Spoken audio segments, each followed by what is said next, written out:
Orden social. El orden incluye otros elementos además de las leyes y el aparato gubernamental que las administra. También incluye la honestidad, la fiabilidad y la cooperación de la gente misma. La moralidad cumple un papel funcional en la operación del sistema económico, según dijo el economista ganador del Premio Nobel, Ken Hetero. La honestidad y la fiabilidad pueden variar enormemente de un país a otro. Como un entendido observador dijo, mientras que es inimaginable hacer negocios en China sin sobornar a nadie, ofrecer un soborno en Japón es la peor metida de pata posible. Cuando se dejaron billeteras llenas de dinero de forma deliberada como parte de un experimento, los resultados variaron tremendamente de un lugar a otro. En Dinamarca, por ejemplo, casi todas estas billeteras fueron devueltas con el dinero todavía adentro. Entre los representantes ante la Organización de las Naciones Unidas que tienen inmunidad diplomática frente a las leyes de la ciudad de Nueva York, varios diplomáticos de diversos países de Oriente Medio no pagaron sus multas por aparcamiento indebido, 246 diplomáticos cuvaitíes, mientras que ningún diplomático de Dinamarca, Japón o Israel tenían multas sin pagar. La honestidad y la fiabilidad también pueden variar en gran medida entre grupos específicos dentro de un país en particular, y esto también tiene repercusiones económicas. Algunos grupos cerrados ponen su confianza en sus propios controles sociales internos para hacer negocios con miembros de sus grupos en los que pueden confiar. Los marwaris de la India son uno de estos grupos, cuyas redes de negocios fueron establecidas en el siglo XIX y se extendieron, más allá de la India, hasta China y Asia Central, y que negociaban vastas sumas solo con la palabra del comerciante. Pero, para la India en su conjunto, este no es el caso. Aún así, las transacciones de negocios entre extraños son una parte esencial de una economía moderna masiva y exitosa, que requiere cooperación, incluyendo la creación de fondos comunes entre muchas más personas de las que se pueden conocer personalmente.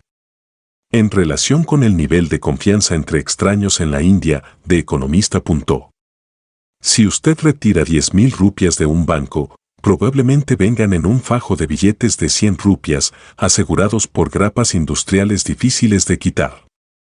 Están allí para evitar que alguien quite algunos billetes subrepticiamente. En los trenes hay anuncios que le aconsejarán aplastar sus botellas de agua mineral vacías, ya que alguien podría volverlas a llenar con agua del grifo y venderlas como nuevas. Es mejor evitar cualquier tipo de negocio que requiera confianza en el sistema judicial. Donde no se puede confiar ni en la honestidad de la población en general ni en la integridad del sistema legal, las actividades económicas se ven inhibidas, si no sofocadas. Al mismo tiempo, personas de grupos específicos cuyos miembros pueden confiar los unos en los otros, como los marwaris, tiene una gran ventaja competitiva frente a los demás en la capacidad de asegurar cooperación mutua en actividades económicas que se extienden a grandes distancias y en el tiempo, actividades que serían mucho más arriesgadas para otras personas en estas sociedades y aún más para los extranjeros. Al igual que los marwaris en la India, los judíos jasídicos en el distrito de diamantes de Nueva York se entregan joyas en depósito entre ellos y comparten las ganancias de la venta basándose en acuerdos verbales. El aislamiento extremo de la comunidad jasídica respecto a la sociedad en general, e incluso respecto a otros judíos, hace muy costoso para cualquiera que crezca dentro de esa comunidad el deshonrar a su familia y perder su reputación, al igual que sus propias relaciones económicas y sociales, al incumplir un acuerdo con otro jasídico. La historia es muy similar al otro lado del mundo, donde las minorías chinas en varios países del sudeste asiático tienen acuerdos verbales entre ellos, sin la necesidad de sanción del sistema legal local. Dada la poca fiabilidad y la corrupción de algunos de estos sistemas legales poscoloniales, la habilidad de los chinos de poder confiar en sus propios acuerdos sociales y económicos les da una ventaja económica sobre sus competidores originarios de la región, quienes no tienen una forma igualmente confiable y barata de hacer transacciones o de crear fondos comunes con su dinero. Los costes de hacer negocios, por esta razón, son más bajos para los chinos que para los malayos, indonesios u otros en la región, dadas las ventajas competitivas de los chinos. Lo que el profesor William Easterly de la Universidad de Nueva York definió muy acertadamente como el radio de confianza se extiende de formas muy diversas entre grupos y naciones muy diferentes. Para algunos, esta extensión termina en la familia. Los comerciantes de grano malgaches realizan inspecciones de cada cargamento personalmente porque no confían en sus empleados. Un tercio de los comerciantes dicen que no contratan a más trabajadores por miedo a que les roben. Esto limita el tamaño de las empresas de los comerciantes de grano, lo que reduce su potencial de éxito. En muchos países, las compañías tienden a ser empresas familiares solo porque los miembros de la familia son los únicos en los que confían. Así es como el tamaño de la empresa está limitado por el tamaño de la familia. Incluso en el mismo país, el radio de confianza se puede extender a distancias muy diferentes. Aunque los negocios en algunas comunidades estadounidenses deben afrontar los costes de pesadas rejas para protegerse de robos y vandalismo mientras están cerrados, y de guardias de seguridad cuando están abiertos, los negocios en otras comunidades estadounidenses no tienen este tipo de gastos y pueden así operar de manera más rentable al mismo tiempo que ofrecen precios más bajos. Las empresas de alquiler de vehículos pueden aparcar sus automóviles en lugares sin guardias ni vallas en algunas comunidades, mientras que en otros, esto significaría un suicidio financiero. En aquellos lugares donde los robos a coches aparcados son raros, las pérdidas poco comunes puede que cuesten menos de lo que costaría pagar guardias y vallas, así que las agencias de alquiler de vehículos y otros negocios pueden prosperar, ya que funcionan con costes menores. Esas comunidades también prosperan económicamente al atraer empresas e inversiones que crean trabajos y pagan impuestos locales. En resumen, la honestidad es más que un principio moral. También es un factor económico muy importante. Mientras que el gobierno puede hacer muy poco para crear honestidad de manera directa, hay varias maneras en las que puede actuar como un apoyo o un detrimento a las tradiciones en las que se basa la conducta honesta. Esto puede llevarlo a cabo mediante la educación escolar, a través del ejemplo de los funcionarios públicos o de las leyes que aprueba. Estas leyes pueden crear incentivos hacia conductas morales o inmorales. Cuando las leyes crean una situación en la que la única manera de evitar pérdidas ruinosas es violar la ley, el gobierno está, de hecho, reduciendo el respeto público por las leyes en general, al igual que está recompensando el comportamiento deshonesto.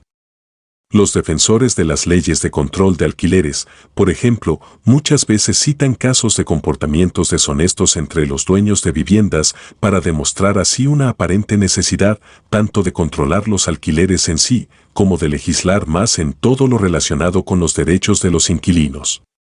Sin embargo, las leyes de control de alquileres pueden ampliar la brecha entre el valor de un edificio de viviendas para dueños honestos y dueños deshonestos, donde los costes de los servicios que son obligatorios por ley, calefacción, mantenimiento, agua caliente, son tan altos que igualan o incluso exceden el coste del alquiler permitido por la ley. El valor de un edificio para un dueño honesto puede volverse cero o incluso negativo. Sin embargo, para un dueño que está dispuesto a violar la ley ignorando algunos servicios requeridos o que acepta sobornos por parte de futuros inquilinos durante un periodo de escasez de viviendas bajo control de alquileres, el edificio puede que aún tenga algo de valor. Cuando una cosa tiene diversos valores para diferentes personas, ésta tiende a trasladarse a través del mercado hacia su uso más valioso, es decir, allí donde se encuentra el mejor postor. En este caso, los dueños deshonestos fácilmente pueden competir con los dueños honestos y quedarse con los edificios de viviendas, y algunos de estos dueños honestos puede que incluso se sientan aliviados de haber escapado del aprieto en que les ponía el control de alquileres. Los dueños que estén dispuestos incluso a provocar un incendio en su propiedad serán los que tengan el edificio más valioso si logran vender el lugar para usos comerciales o industriales después de quemar el edificio por completo y así deshacerse tanto de los inquilinos como del control de alquileres al mismo tiempo. Como un estudio descubrió. En la ciudad de Nueva York, los incendios provocados por propietarios eran tan comunes en algunas áreas que la ciudad tuvo que acabar ofreciendo alternativas de asistencia social. Durante un tiempo, Los inquilinos afectados por los incendios estaban en los primeros puestos de la lista de beneficiarios de las codiciadas viviendas públicas. Esto proporcionó a los inquilinos un incentivo para quemar sus casas. Lo hicieron, en muchos casos trasladando sus televisores y muebles al pasillo antes de prender el fuego. Aquellos que crean incentivos para la deshonestidad generalizada al promover leyes que hacen del comportamiento honesto algo financieramente imposible están, en muchos casos, entre los más indignados ante la deshonestidad, y son los últimos en considerarse responsables de ella en cualquier forma. Los incendios provocados intencionadamente son solo una de las formas de deshonestidad promovidas por las leyes de control de alquileres. Propietarios sagaces y sin escrúpulos han hecho prácticamente una ciencia de sacarle el mayor provecho a apartamentos bajo control de alquileres dejando de realizar mantenimiento y reparaciones, retrasando los pagos de la hipoteca y de los impuestos, y, finalmente, dejando que el edificio se convierta en propiedad de la ciudad por incumplimiento con el banco, para luego repetir el mismo proceso destructivo con otros edificios. Sin control de alquileres, los incentivos que tienen los propietarios son algo totalmente opuesto, es decir, mantener la calidad del edificio para poder atraer inquilinos y cuidar de que no haya incendios u otras cosas que amenacen la existencia del edificio, que es una propiedad importante para ellos en un libre mercado. En resumen, las quejas contra los propietarios realizadas por los defensores del control de alquileres puede que sean válidas, pero muy pocos de esos defensores ven cómo cae la calidad moral de las personas que se convierten en propietarios. Cuando, bajo el control de alquileres, los propietarios honestos se arriesgan a perder dinero, mientras que los deshonestos obtienen ganancias, es prácticamente inevitable que las propiedades pasen de los primeros a los segundos. Las leyes de control de alquileres son solo una de las tantas restricciones serias que pueden hacer que el comportamiento honesto se vuelva muy costoso para mucha gente y por consiguiente promuevan la deshonestidad de forma generalizada. Es común, en países del tercer mundo, que gran parte, en algunos casos la mayoría, de la actividad económica tenga lugar de manera extraoficial, es decir, ilegalmente, debido a los niveles opresivos de burocracia y al papeleo que hacen de operar de forma legal algo muy costoso que no está al alcance de la mayoría de la gente. En la nación africana de Camerún, por ejemplo, abrir un pequeño negocio suele requerir el pago de unas tarifas oficiales, sin contar sobornos, que terminan suponiendo mucho más dinero de lo que la persona promedio gana en un año. De manera similar, el sistema legal impone costes altos sobre otras actividades económicas. Vender o comprar una propiedad cuesta casi un quinto de su valor. Conseguir llevar a los tribunales el impago de una factura pendiente requiere casi 2 años, un tercio del valor de la factura, y, además 58 trámites diferentes. Estas regulaciones ridículas son buenas noticias para los burócratas que las hacen cumplir. Cada trámite es una oportunidad para sacar un soborno.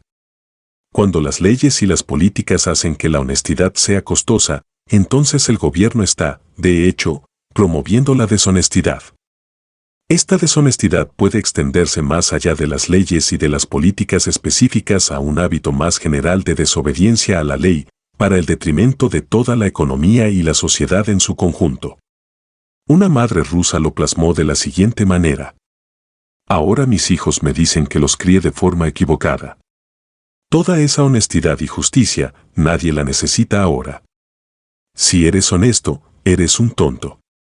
En la medida en que estas actitudes se generalizan en un país cualquiera, se producirán consecuencias específicas tanto económicas como sociales. Pese a que todos los países han visto sus ritmos de crecimiento aumentar repentinamente cuando pasaron de ser economías controladas por el gobierno a economías de libre mercado, Rusia vio caer su producción y nivel de vida de forma estrepitosa con la disolución de la Unión Soviética y el paso de la propiedad estatal a manos de líderes comunistas convertidos en capitalistas. La corrupción endémica puede anular los beneficios del mercado, de la misma manera que anula los beneficios de ser ricos en recursos naturales o tener una población altamente educada. Una economía de mercado funciona mejor en un país donde la honestidad es más generalizada, de hecho, el libre mercado tiende a castigar la falta de honestidad. El periodista de investigación estadounidense John Stasel, quien comenzó su carrera poniendo al descubierto varios tipos de fraude que las empresas cometían contra los consumidores, describió este patrón.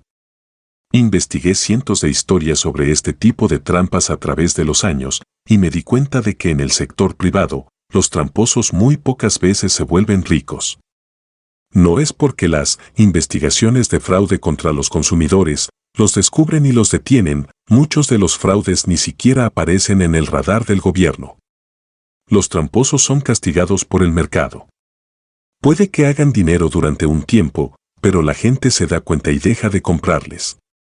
Hay excepciones. En una economía de varios billones de dólares con decenas de miles de empresas, siempre habrá algunos tramposos exitosos como el caso de Enron, pero a medida que pasaba más tiempo haciendo informes para los consumidores, se volvía más difícil encontrar engaños serios que fuesen dignos de salir en la televisión nacional. Cuando una burocracia gubernamental es pequeña y honesta, como en el Reino Unido en el siglo XIX, esta tiene pocos efectos negativos en la economía y, si los pocos servicios que ofrece son útiles, su efecto puede ser positivo. Sin embargo, cuando una burocracia gubernamental es tan grande como omnipresente con sus poderes, el efecto sofocante del papeleo sin fin y los retrasos burocráticos sobre la economía pueden ser mitigados por un cierto nivel de corrupción, como pagar sobornos para eliminar ciertos obstáculos burocráticos innecesarios y hacer que ciertos procesos se aceleren. Los beneficios de la honestidad, al igual que los del aire y el agua limpios, no son absolutos y categóricos, sino que son graduales. Una burocracia grande y sofocante, si también es incorruptible, puede que tenga peores efectos que otra cuyas restricciones más dañinas puedan ser mitigadas con sobornos. Por otro lado, una burocracia completamente corrupta tiende a inhibir la actividad económica porque, de hecho, no existen leyes en las que se pueda confiar en el momento de invertir o planificar.